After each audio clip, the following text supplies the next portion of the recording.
ಸಮೀರ್ ಅವರೇ, ಸಂತೋಷ್ ರಾವೆ ರೇಪ್ ಮಾಡಿರೋದು ಅಂತ ನನ್ನ ಹತ್ರ ಎಲ್ಲ ಎವಿಡೆನ್ಸ್ ಇದೆ, ಚೆಕ್ ಮಾಡ್ಕೊಳ್ಳಿ ಅಂತ ಒಬ್ಬ ಕಿರಿಕ್ ಯೂಟ್ಯೂಬರ್ ಹೇಳ್ತಾನೆ. ಆ ಕಿರಿಕ್ ಯೂಟ್ಯೂಬರ್ಗೆ ನನ್ನ ಹತ್ರ ಒಂದ್ ಕ್ವಶನ್ ಇದೆ. ನಿಮ್ಗೆ ದೊಡ್ಡ ಮನೆ ಕಡೆಯಿಂದ ಆಗಿರೋದು ಫೋನ್ ಪೇನಾ, ಗೂಗಲ್ ಪೇನಾ ಅಥವಾ ಕ್ಯಾಶಾ? ಸೊ ವಿಚಾರಕ್ಕೆ ಬಂದ್ರೆ, ಒಂದ್ ಕಡೆ ಸಮೀರ್ ಅವ್ರು ಹೇಳ್ತಾರೆ ಫಿಮೋನಸಿಸ್ ಅನ್ನೋ ಒಂದು ಕಾಯಿಲೆ ಇರುತ್ತೆ ಸಂತೋಷ್ ರಾವ್ ಅವ್ರಿಗೆ. ಅವ್ರೇನಾದ್ರೂ ಅನ್ನೋದನ್ನ ಮಾಡಕ್ ಹೋದ್ರೆ ಅವ್ರಿಗೆ ಆಗುವಂತದ್ದು ನರಕ. ಬಟ್ ಈ ಕಿರಿಕ್ ಯೂಟ್ಯೂಬರ್ ಏನ್ ಹೇಳ್ತಾರೆ ಕೇಳಿಸ್ಕೊಳ್ಳೋಣ ಬನ್ನಿ. ಸಂತೋಷ್ ರಾವ್ ಎಂಬ ಆತನಿಗೆ ಫಿಮೋಸಿಸ್ ಅನ್ನುವ ಕಾಯಿಲೆ ಇದ್ದರೂ ಸಹಿತ ಅವನಿಗೆ ಲೈಂಗಿಕ ಕ್ರಿಯೆ ಮಾಡಲು ಸಾಧ್ಯವಿದೆ.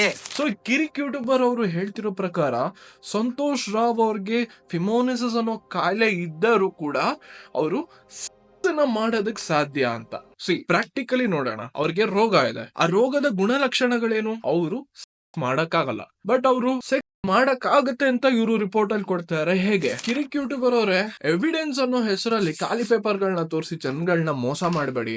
ಧರ್ಮದ ಸ್ಥಳದಲ್ಲಿ, ಅಂದ್ರೆ ಧರ್ಮಸ್ಥಳದಲ್ಲಿ ಅಧರ್ಮ ಆಗಿರೋದನ್ನ ಒಬ್ಬ ವ್ಯಕ್ತಿ ಧ್ವನಿ ಎತ್ತಿದ್ದಾನೆ. ಅದನ್ನ ನೀವು ಹಿಂದೂ ಮುಸಲ್ಮಾನ್ ಅನ್ಕೊಂಡು ಬಂದು ಬೇರ್ಪಡಿಸ್ತಾ ಇದೀರ. ಆ ವ್ಯಕ್ತಿ ಧ್ವನಿ ಎತ್ತಿರೋ ವಿಚಾರ ಬಂದು ಒಂದು ಹೆಣ್ಣು ಮಗಳ ಮೇಲೆ ಆಗಿದೆ ಅಂತ. ಅಂಡ್ ಸಮೀರ್ ಅವರೇ, ನೀವ್ ಎತ್ತಿರೋ ಧ್ವನಿಗೆ ಎಲ್ಲಾ ಒಂದು ಯೂಟ್ಯೂಬರ್ ಅಥವಾ ಇನ್ಫ್ಲುಯೆನ್ಸರ್ ಎಲ್ಲರೂ ನಾವು ನಿಮ್ ಸಪೋರ್ಟ್ ಗಿದೀವಿ. ನೀವು ಧರ್ಮದ ವಿಚಾರವಾಗಿ ಒಂದು ವಿಡಿಯೋ ಮಾಡಿದೀರಾ, ಅದಕ್ಕೆ ನಮ್ಮ ಸಪೋರ್ಟ್ ಖಂಡಿತವಾಗ್ಲೂ ಇದ್ದೇ ಇರುತ್ತೆ. ಅಂಡ್ ಈ ಒಂದು ಕಿರಿಕ್ ಯೂಟ್ಯೂಬರ್ ಇದಾರಲ್ಲ, ಅವರು ಸಂತೋಷ್ ರಾವ್, ಸಮೀರ್ ಅವ್ರ ವಿರುದ್ಧ ಮಾತಾಡ್ತಾ ಇದಾರೆ. ಅವ್ರು ಮಾತಾಡೋ ಜಾಗದಲ್ಲಿ ಮಾತಾಡಿದ್ರೆ ಇಷ್ಟೊತ್ತಿಗೆ ಎಷ್ಟೋ ನ್ಯಾಯ ಸಿಗೋದು.